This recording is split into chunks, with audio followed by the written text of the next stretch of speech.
Boyfriend की मां को लड़की ने उतारा मौत के घाट। बॉयफ्रेंड की मां पर चाकू से किया पार्क में हमला।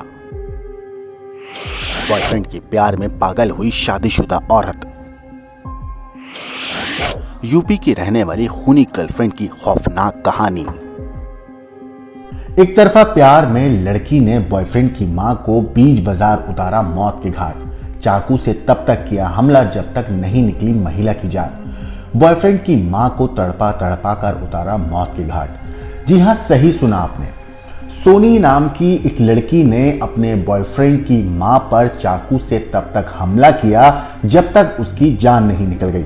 असल में पश्चिम बंगाल की रहने वाली दीपाली अपने बेटे और परिवार के साथ यूपी के मेरठ में रहती थी।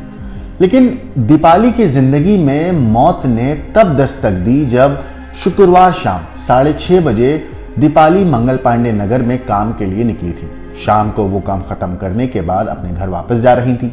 रास्ते में दीपाली को अपने बेटे बॉयफ्रेंड की गर्लफ्रेंड जो थी सोनी, वो मिल जाती है। दोनों के बीच में कुछ बात होती है, कहा सुनी हुई, और इसके बाद सोनी ने दीपाली पर चाकू से हमला कर दिया।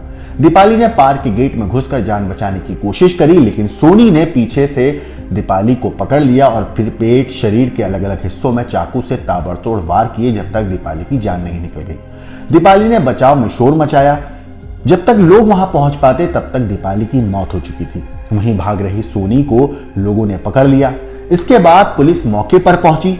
हत्यारोपी सोनी को गिरफ्तार कर लिया गया। इस मामले पर पुलिस का कहना है कि सोनी ने अपना जुर्म कबूल कर लिया है।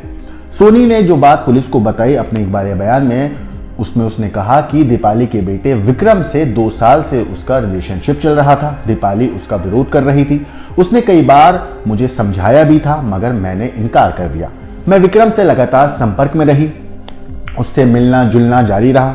इसी बीच दीपाली ने विक्रम का कहीं रिश्ता और तय कर दिया। जब मुझे इस बारे में जानकारी हुई तो मुझे गुस्सा आ गया। मैं इस बीच विक्रम से मिली और दीपाली से भी मुलाकात हुई। तब मेरा दीपाली से विवाद हो गया। फिर मैं वहां से चली गई, मगर मैंने दीपाली को रास्ते से हटाने का मन बना लिया था।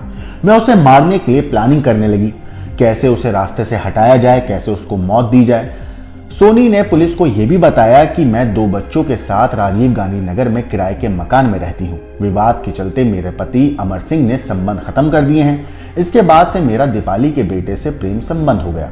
रिश्तेदारों को पता चला कि तो सभी ने मुझे समझाया, मगर बात हद से ज्यादा आगे बढ़ चुकी है। मैं विक्रम को किसी भी कीमत पर छोड़ना नहीं चाहती थी। जब भी कोई मुझसे उसे छोड़ने के लिए कहता तो मुझे गुस्सा आ जाता था। मेरा विक्रम से लगातार मिलना जारी था।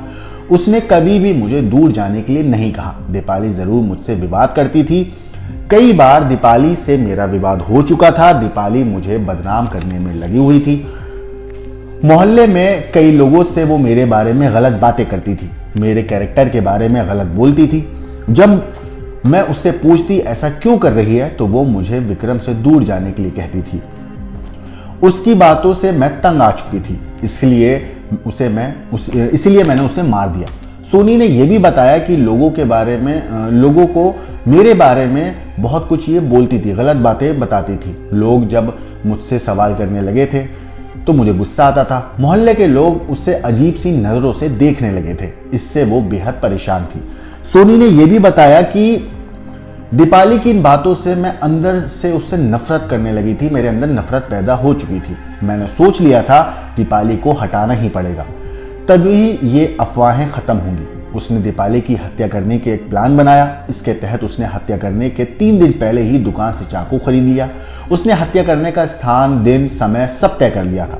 दीपाली घर से कितने बजे निकलती है, किन रास्तों से शाम को वापस घर लौटती है, इसकी पूरी रेकी करके उसने पूरी प्लानिंग कर ली थी। और इसके बाद उसने प्लानिंग के तहत ही उसकी हत्या करी। वो 3 दिन अपने साथ चाकू लेकर घूम रही थी ताकि दीपाली को मौत की नींद सुला सके। सोचिए कि एक लड़की प्यार में इस हद तक अंधी हो गई थी कि उसने ना तो अपने उन बच्चों का सोचा जो उसके साथ रह रहे थे, ना अपने परिवार का, ना अपने बारे में सोचा कि मैं अगर जेल चली जाऊंगी तो मेरे बच्चों का क्या होगा। फिलहाल ये कातिल लड़की पुलिस की गिरफ्त में है। पुलिस इस पे सख्त कार्रवाई करने के लिए सारे सबूत इकट्ठा कर रही है ताकि इस पूरे मामले में कानून इसे सख्त से सख्त सजा दे सके। इस पूरी स्टोरी के ऊपर आपकी जो भी राय है हमें कमेंट करके जरूर बताइएगा। स्टोरी आपको कैसी लगी हमें कमेंट करिएगा।